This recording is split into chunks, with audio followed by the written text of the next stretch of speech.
Sikop ang 42 anyos nga babae sa lungsod sa San Fernando kinsa giila nga top 2 most wanted sa rehiyon nunod sa kasong pagpatay. Ang biktima, iya ra usab nga best friend lakip na ang 3 anyos nga anak niini. Kini ang gitutukan ni Femari Dumabo. Nagtingkagol karon sa detention cell sa San Fernando Municipal Police Station si Dorlene Cabilio. Human siya gidakop sa kapulisan niadtong Huwebes. Pinasikad sa warrant of arrest sa kasong 2 counts of murder. Kini human sa investigasyon, diin migawas nga siya ang mihilo patay sa iyang best friend nga si Marites ug sa 3 anyos nga anak nga babae. Kahinumduman, January 2025 dihang napalgang patay ang mag-inahan sa usa ka tulda haduol sa panimay ni Dorlene. Unang gitan-aw nga posibleng naghikog ang inahan ug gidamay ang iyang anak. Apan mato di Police Chief Master Sergeant Herbert Pananganan, ang investigador sa kaso.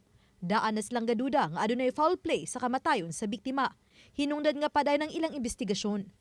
Actual position sa mga suspect o sa crime scene in general, kuan manggod ka nang dunag dako ginamong pagduda nga dili gid siya natural ang naitabo murag there is some dunag siya foul play. Si Dorlene ang usa sa na-interview sa mga tigbalita human sa insidente.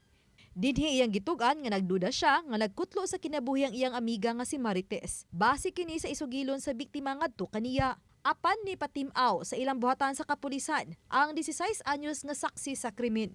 Kinsa ni saysay sa kapulisan sa panghitabo. Diha siya sa presensya. Wala lang siya musulti dayon kay una sa tanan pong paniya ali doon na siya murag threat ba gikan sa suspitsado. Kita ba siya nga gibutangan yun yung katong lanit? Wow, iya ginanggi kuan, iya ginanggi saysay nga kisagulan yun og makahilo kuno ang ilang giinom ato nga ilimnon makahubog no. Nalipong to ang inahan then gipainom pod ang bata. Nasuko matod pa si Dorlene nga muhawa na sa ilang dapit si Marites ug guyugon ang 3 anyos nga anak niini. Nasuod na sa sospek ang bata. Kung pag-imbestigar sa samong gitanaw nga kanang katumanday bata kuno napamahal na to sa kaning usado. Yeah, which is gusto nila nga sila na mubuhi but katong gabi una nananghid na tong inahan nga muhawa na dili musudadon gid ang bata. Gisulayan sa balitang bistak sa pagkuha siyang habig ang dinakpan.